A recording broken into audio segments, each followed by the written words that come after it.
15 cara praktis beberes rumah ala rumah Jepang. Dengan prinsip Marie Kondo, sebelum lanjut, tolong klik subscribe dan like ya Bu. Dan juga kalau sekiranya video ini manfaat, bantu share ke teman-teman yang lain ya. Nah, sekarang kita lanjut deh. Ketemu lagi nih Bu. Sehat dan gembira terus semua ya. Kita semua pasti pernah merasa rumah itu kayak kapal pecah yang habis dihantam badai. Padahal kita sudah beres. Beres sampai pinggang mau patah. Apalagi di era gempuran belanja online yang bikin kurir paket lebih sering datang daripada mertua sendiri. Fenomena doom spending atau belanja barang tidak penting ini bikin rumah kita makin sesak. Makanya penting banget buat kita bahas seni bebenah ala Marie Kondo yang fenomenal itu, karena menurut artikel di KonMari Media, kunci kebahagiaan itu bukan punya banyak barang, tapi punya barang yang benar-benar memicu kegembiraan. Yuk, kita kupas tuntas cara bikin rumah rapi permanen, biar kita nggak emosi terus tiap kali melihat mainan anak yang berceceran di lantai kayak ranjau darat yang siap meledak kapan saja. Langkah pertama yang paling krusial adalah komitmen penuh untuk beres-beres dalam satu waktu sekaligus. Jadi jangan dicicil sedikit-sedikit per ruangan, karena itu cuma bakal bikin rasa lelah kita nggak berujung dan barang cuma pindah tempat doang. Bayangkan kalau kita cuma beresin ruang tamu sekarang, besoknya barang dari kamar malah hijrah ke situ lagi. Kan rasanya pengen nangis di pojokan sambil makan seblak ya Bun? Makanya, luangkan waktu khusus 1 hari atau 1 akhir pekan untuk benar-benar fokus menghadapi monster di dalam rumah kita ini tanpa gangguan dari drama drakor atau gosip grup WhatsApp yang gak ada habisnya. Intinya, kita harus punya niat yang bulat sebulat tekad kita saat melihat diskon 80% di mall. Tapi kali ini, energinya dipakai buat buang barang. Langkah kedua adalah visualisasikan gaya hidup ideal yang Bunda inginkan. Misalnya, bayangkan rumah yang aromanya wangi lavender dengan lantai yang licin dan bersih sampai lalat saja terpeleset kalau mau mendarat di sana. Jangan cuma asal rapi, tapi pikirkan kenapa Bunda pengen rumah rapi. Apakah supaya bisa lebih tenang main sama anak? Atau supaya suami nggak perlu nanya, "Ma, kaos kaki papa di mana?" setiap 5 menit sekali. Langkah ketiga, mulailah beres-beres berdasarkan kategori barang dan bukan berdasarkan lokasi ruangan. Karena kalau kita beresin per kamar, kita nggak akan sadar kalau ternyata kita punya gunting di setiap sudut rumah, padahal yang dipakai cuma 1. Cara ini bikin kita sadar secara brutal betapa banyaknya barang kembar yang kita simpan tanpa alasan jelas selama bertahun-tahun ini. Langkah keempat adalah urutan pengerjaan yang benar, yaitu dimulai dari pakaian, buku, kertas-kertas tidak jelas, komono, atau benda-benda kecil, atau perintilan.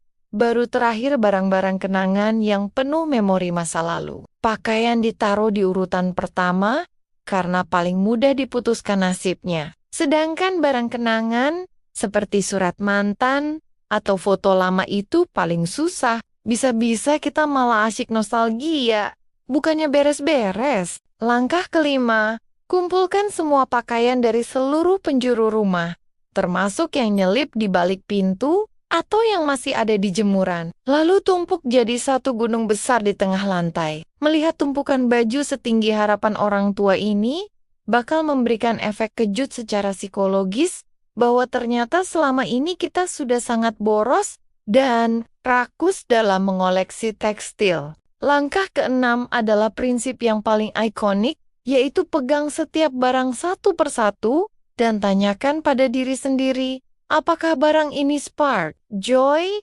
atau memicu kegembiraan di hati Bunda? Kalau saat pegang baju itu, Bunda malah teringat cicilan yang belum lunas, atau merasa sesak karena ukurannya sudah nggak muat sejak zaman sebelum melahirkan.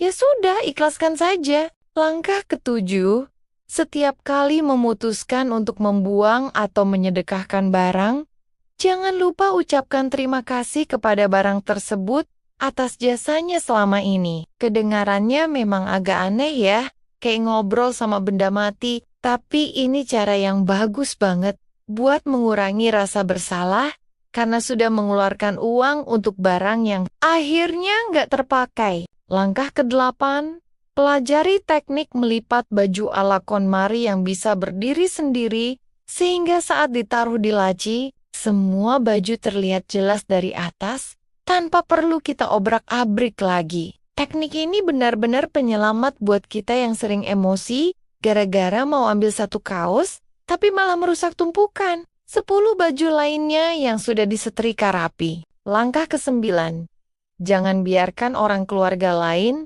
melihat proses eliminasi barang kita, terutama ibu atau mertua. Karena biasanya mereka bakal bilang, sayang kalau dibuang udah buat mama aja ya. Padahal akhirnya cuma numpuk di rumah mereka juga. Kita harus teguh pendirian dan jangan goyah hanya karena rayuan Eman. Eman yang sebenarnya adalah racun bagi kerapian rumah tangga kita yang harmonis ini. Langkah nomor 10, untuk kategori buku, simpanlah hanya buku-buku yang benar-benar memberikan inspirasi atau ilmu yang masih relevan. Bukan buku yang cuma dipajang biar kelihatan pintar, padahal debunya sudah setebal kamus bahasa Inggris. Langkah ke-11, tangani kertas-kertas atau dokumen dengan prinsip buang semuanya, kecuali yang benar-benar penting seperti sertifikat tanah, akta kelahiran, atau garansi barang yang masih berlaku. Zaman sekarang kan sudah serba digital, Bun.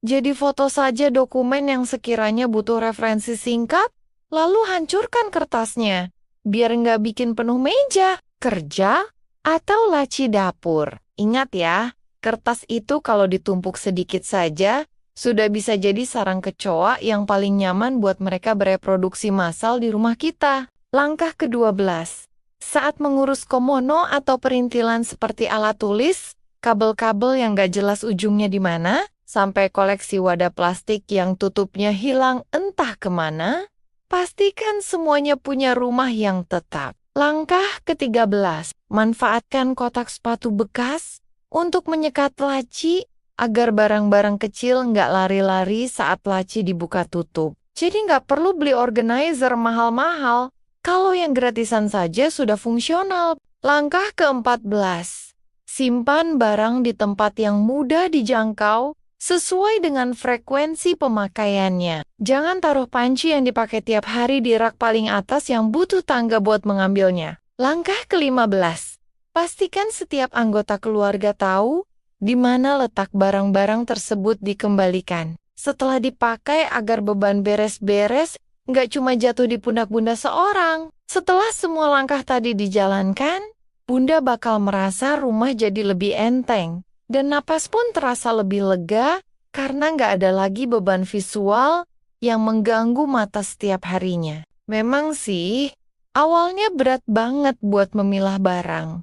Apalagi kalau kita punya ikatan emosional yang terlalu kuat sama barang-barang yang sebenarnya sudah nggak berguna lagi buat masa depan kita. Tapi sadar nggak sih kalau rumah yang berantakan itu seringkali adalah cerminan dari pikiran kita yang juga lagi semrawut dan penuh dengan ekspektasi yang nggak perlu. Kadang kita terlalu sibuk mengurus benda mati, sampai lupa kalau yang paling butuh perhatian di dalam rumah itu adalah manusia-manusia yang ada di dalamnya, termasuk diri kita sendiri yang butuh istirahat. Mari kita jujur pada diri sendiri, selama ini mungkin kita beli barang cuma buat menutupi rasa bosan atau stres. Tapi ujung-ujungnya, barang itu malah balik lagi bikin kita makin stres, karena harus dibersihkan terus. Beres-beres rumah ala Marie Kondo ini sebenarnya adalah perjalanan mengenal diri kembali, tentang apa yang benar-benar penting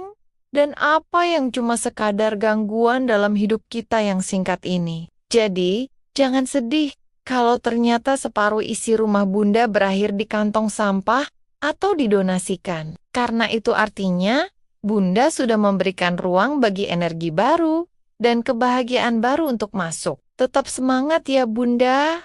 Bunda hebat, kita pasti bisa menaklukkan kekacauan ini satu kategori demi satu kategori, sampai rumah kita benar-benar jadi surga dunia yang paling nyaman. Akhir kata, Bebenah itu bukan cuma soal memindahkan debu dari satu tempat ke tempat lain, tapi soal bagaimana kita menghargai ruang hidup dan waktu yang kita miliki setiap harinya. Jangan terlalu keras pada diri sendiri. Kalau hari ini masih ada satu atau dua sudut yang berantakan. Karena progres kecil tetaplah sebuah kemajuan daripada tidak memulai sama sekali. Semoga tips praktis ini bisa mengubah drama rumah tangga Bunda menjadi cerita yang lebih estetik dan penuh senyum tanpa ada lagi teriakan mencari kunci motor yang hilang di bawah tumpukan baju. Kalau Bunda merasa video ini bermanfaat dan bikin hati sedikit lebih tenang, boleh banget lo dikirim ke grup arisan atau grup keluarga, biar kita semua bisa rapi bareng-bareng. Sampai jumpa di tips-tips seru lainnya. Tetap cantik, tetap sabar, dan jangan lupa bahagia ya, para pejuang kebersihan rumah sejati. So, terima kasih banget buat semua yang sudah menonton video ini. Sampai jumpa di obrolan serta cerita yang lebih menarik di video berikutnya. Salam semangat buat ibu hebat.